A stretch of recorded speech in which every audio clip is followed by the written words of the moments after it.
Even after framing of charge, how many months have expired? April, May, June, July, August, September, October, November. 8 months. 8 months almost. Only 1 witness. 8 months, one witness.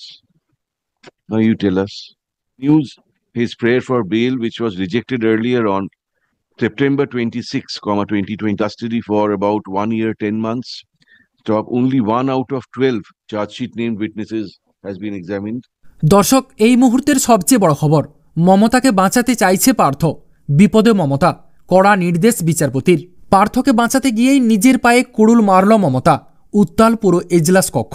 হ্যাঁ দর্শক, এই মুহূর্তের সবচেয়ে বড় খবর এবং পরবর্তী গুরুত্বপূর্ণ খবরগুলো সবার প্রথম পাওয়ার জন্য অবশ্যই চ্যানেলটিকে সাবস্ক্রাইব করে রাখুন এবং যুক্ত থাকুন আমাদের সাথে। নিয়োগ মামলায় প্রাক্তন শিক্ষামন্ত্রী পার্থ চট্টোপাধ্যায় সহ 5 জনকে জামিন দিতে রাজি হয়নি কলকাতা হাইকোর্টের বিচারপতি অপূর্ব সিনহা রায়। ডিভিশন বেঞ্চের অপর বিচারপতি অরিজিৎ বন্দ্যোপাধ্যায় এই মামলায় সকলের জামিন মঞ্জুর করেছিলেন, কিন্তু বিচারপতি অপূর্ব সিনহা রায় তার সঙ্গে একমত হতে না পারায় নতুন করে জটিলতা তৈরি হয়েছে। পার্থের জামিনের আবেদনের মামলাটি এবার কলকাতা হাইকোর্টের প্রধান বিচারপতির বেঞ্চে যাবে। সেখান থেকে ফয়সালার জন্য তৃতীয় বেঞ্চে মামলাটি পাঠাবেন প্রধান বিচারপতি TS শিবাজ্ঞানম। তবে কী কারণে পার্থের জামিন মঞ্জুর করতে রাজি হলেন না বিচারপতি অপূর্ব সিনহা রায়? কেনই বা জামিন মঞ্জুর করলেন বিচারপতি অরিজিৎ বন্দ্যোপাধ্যায়? উঠেছে সেই প্রশ্ন। পার্থসহ মোট 9 জনের জামিনের আবেদনের শুনানি ছিল এদিন। সিবিআইয়ের করা মামলায় জামিন চেয়ে আদালতের দ্বারস্থ হয়েছিলেন পার্থ। বিচারপতি অরিজিৎ বন্দ্যোপাধ্যায় তাদের জামিন মঞ্জুর করেছিলেন। কৌশিক ঘোষ, শেখ আলী ইমান, সুব্রত সামন্ত রায় এবং চন্দন ওরফে রঞ্জন মণ্ডলের জামিন মঞ্জুর করেছিলেন বিচারপতি অপূর্ব সিনহা রায়ও। এই 4 জনের ক্ষেত্রে 2 বিচারপতি একমত হওয়ায় সিবিআইয়ের করা মামলায় তারা জামিন পেয়েছিলেন, কিন্তু জামিন পাননি পার্থ, সুবীরেশ, অশোক সাহা, কল্যাণ গঙ্গোপাধ্যায় এবং শান্তিপ্রসাদ সিনহা। কেন পার্থদের জামিনের বিষয়ে বিচারপতি অরিজিৎ বন্দ্যোপাধ্যায়ের সঙ্গে ভিন্নমত বিচারপতি অপূর্ব সিনহা রায়ের? বিচারপতি সিংহের পর্যবেক্ষণ, এই সংক্রান্ত মামলায় তথ্য দেখে মনে হচ্ছে রাজ্য সরকারের একাংশ এই অভিযুক্তকে পরোক্ষভাবে বাঁচাতে চেষ্টা করছে। এই অবস্থায় তারা জামিন পেলে তা খুবই দুর্ভাগ্য হবে। কেন কথা বলেছেন বিচারপতি অপূর্ব সিনহা রায়? এই মামলায় সিবিআই আদালতে জানিয়েছিল পার্থদের মামলার ট্রায়াল শুরু করা যাচ্ছে না।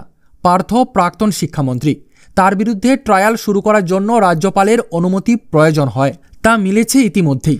একইভাবে বাকি অভিযুক্তরা রাজ্য প্রশাসনের সঙ্গে যুক্ত ছিলেন, তাই তাদের ক্ষেত্রে ট্রায়ালের জন্য প্রয়োজন হয় মুখ্য সচিবের অনুমতি।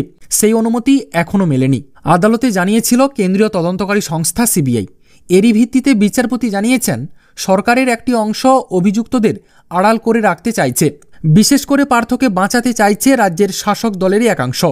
বিচারপতি অপূর্ব সিনহা রায় জানিয়েছেন নিয়োগ মামলায় কেউ তাকে এমন কোনো তথ্য দেখাতে পারেননি যাতে মনে করা যায় যে সিবিআই ট্রায়াল শুরু করতে অযথা দেরি করছে। ফলে কেন্দ্রীয় তদন্তকারী সংস্থার দেরির কারণেই যে পার্থ চট্টোপাধ্যায় এখনও জেলে রয়েছেন তা কিন্তু মনে করছেন না বিচারপতি। বিচারপতির পর্যবেক্ষণ, সমগ্র নিয়োগ দুর্নীতির মাস্টার মাইন্ড এই পার্থ চট্টোপাধ্যায়। এর দ্বারাই দুর্নীতি সংগঠিত হয়েছে। প্রসন্ন কুমার রায়, জীবন কৃষ্ণ সাহারা নিয়োগ মামলায় জামিন পেয়েছেন বটে, কিন্তু তারা সাধারণ অভিযুক্ত। তাদের সঙ্গে পার্থের তুলনা করলে একেবারেই চলবে না। পার্থসহ যে 5 জনকে জামিন দেওয়া হয়নি তারা এখনও প্রভাবশালী। তারা জামিন পেলে নিয়োগ মামলায় তথ্য প্রমাণ নষ্ট হতে পারে, সাক্ষীদের ওপর প্রভাব খাটানোর সম্ভাবনাও রয়েছে।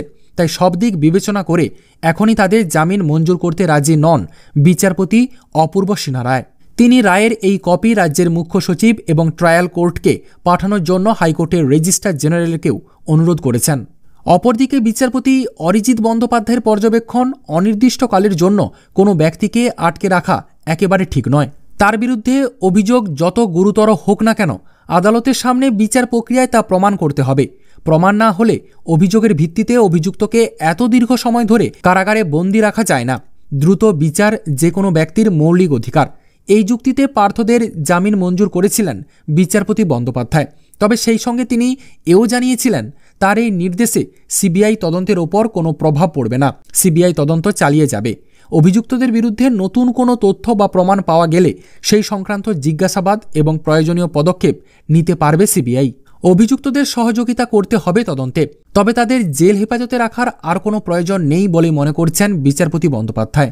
আর এই প্রসঙ্গে প্রশ্ন করা হলে বিশিষ্ট আইনজীবী বিকাশ রঞ্জন ভট্টাচার্য আমাদেরকে জানিয়েছেন পার্থকে বাঁচাতে চাইছে রাজ্যের তৃণমূল সুপ্রিমো তথা মুখ্যমন্ত্রী মমতা ব্যানার্জি এবং তার ভাইপো অভিষেক ব্যানার্জি।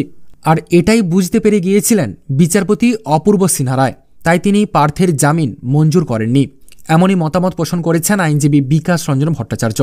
তো দর্শক, আপনারা আইনজীবী বিকাশ রঞ্জন ভট্টাচার্যের এমন মতামতকে সমর্থন করছেন কিনা? সত্যি কি পার্থকে বাঁচাতে চাইছে রাজ্যের তৃণমূল সুপ্রিমো মমতা ব্যানার্জি এবং তার ভাইপো অভিষেক ব্যানার্জি? এই ব্যাপারে আপনাদের কি মতামত রয়েছে অবশ্যই কমেন্ট সেকশনে, কমেন্ট বক্সে জানাবেন। আপাতত এতটাই। পরবর্তী গুরুত্বপূর্ণ খবরগুলো সবার প্রথম পাওয়ার জন্য অবশ্যই চ্যানেলটিকে সাবস্ক্রাইব করে রাখুন এবং যুক্ত থাকুন আমাদের সাথে।